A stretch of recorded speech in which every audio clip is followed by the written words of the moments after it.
दोस्तों, कुछ समय पहले ये कविता मुझे व्हाट्सएप पर मिली। कविता नहीं, इसका नाम है थर्मोमीटर, बुढ़ापा नापने का थर्मोमीटर। और मैंने काफी बार इसको पढ़ा खुद चेक करने के लिए, कहीं मैं तो नहीं बूढ़ा हो रहा हूं। क्योंकि एक अंग्रेजी के एक ऑथर है डगलस मैकार्थर, जिन्होंने लिखा, youth is not entirely a time of life. Youth is not entirely a time of life, it is a state of mind. यानी कि युवा होना, नौजवान होना, ये आपके एज के ऊपर निर्भर नहीं है, आपकी मानसिकता के, आपके स्टेट ऑफ माइंड के ऊपर निर्भर है। तो यही कुछ लाइनें जो मुझे व्हाट्सएप पर मिली, मैं अक्सर इनको पढ़ता गया, सोचा आपके साथ भी आज शेयर करूं ताकि आप भी चेक करें कि बुढ़ापा नापने का ये थर्मामीटर लगाकर कहीं हम बूढ़े तो नहीं हो रहे हैं, कहीं आप बूढ़े तो नहीं हो रहे। दोस्त बुलाएं पर जाने को दिल ना करे, दोस्त बुलाएं पर जाने को दिल ना करे तो समझ लो कि आप बूढ़े हो रहे हो। दोस्त बुलाएं पर जाने को दिल ना करे तो समझ लो कि आप बूढ़े हो रहे हो। बिना वजह अगर मस्ती करते बच्चों पर गुस्सा आ जाए तो समझ लो कि आप बूढ़े हो रहे हो। पत्नी की सहेलियों की जगह पत्नी पर ज्यादा प्यार आने लगे तो समझ लो कि आप बुढ़ापे की ओर अग्रसर हो।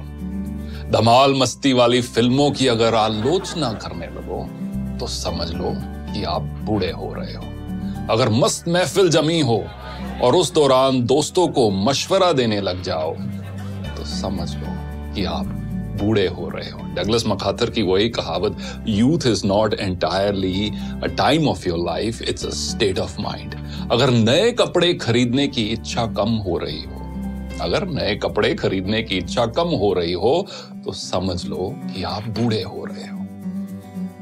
दुनिया के सबसे जो ओल्डेस्ट मैराथन रनर है, उनकी एज अब 105 साल है। उनका नाम है सरदार फौजा सिंह और उनका एक शौक है नए शूज खरीदना, स्पोर्ट शूज खरीदना। मैराथन रनर है, हजारों की तादाद में उनके पास शूज हैं। और जब भी कोई पत्रकार उनसे मिलता है तो वो एक दो चीजों की बात हर बार करते हैं। एक तो अगली रेस कौन सी भागने जा रहे हैं और अगला जूतों का पेयर कौन सा लेने जा रहे हैं। अगर नए कपड़े खरीदने की इच्छा कम हो रही हो तो समझ लो कि आप बूढ़े हो रहे हो।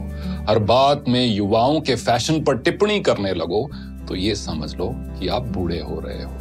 फूल पर गुनगुनाते भंवरे को देखकर अगर कोई रोमांटिक गाना याद ना आए तो समझ लो कि आप तबीयत से बूढ़े हो रहे हो। रेस्टोरेंट में खाना खाते समय और रेस्टोरेंट वाले सारे इस चीज को बहुत पसंद करेंगे। रेस्टोरेंट में खाना खाते समय अगर घर के खाने की तारीफ करने लगो तो समझ लो कि आप मानसिकता से बूढ़े हो रहे हो। बेफिक्री छोड़कर अगर सर पर चिंता की टोकरी उठाकर चल रहे हो तो समझ लो कि आप बूढ़े हो रहे हो। बारिश हो रही हो और पकोड़ों की जगह अगर छाता याद आए तो समझ लेना कि आप बूढ़े हो रहे हो। किसी और कवि ने बखूब लिखा है कि एक सवेरा हुआ करता था जब हंस के उठा करते थे हम। एक सवेरा हुआ करता था जब हंस के उठा करते थे हम, और आज कई बार बिना मुस्कुराए ही शाम हो जाती है। क्यों हंसती खेलती जिंदगी आम हो जाती है, क्यों वक्त के साथ चेहरे की रंगत चली जाती है। तो दोस्तों, कुछ भी हो, कितनी भी मजबूरियां क्यों ना हो, कितनी भी कश्मकश क्यों ना हो, जो हम सबके जीवन में है, चेहरे की रंगत मत खोना। और ये आप एक लाइफ का एक मिशन बना लो कि मुझे अपनी उम्र से पहले बूढ़ा नहीं होना, और साथ साथ एज के साथ जैसे जैसे एज के नंबर्स बढ़ते जा रहे हैं मुझे दिल से जवान रहना है। क्योंकि अक्सर कहा जाता है कि झुर्रियां चेहरे पर पड़ती हैं, दिल पर नहीं। देखने के लिए धन्यवाद।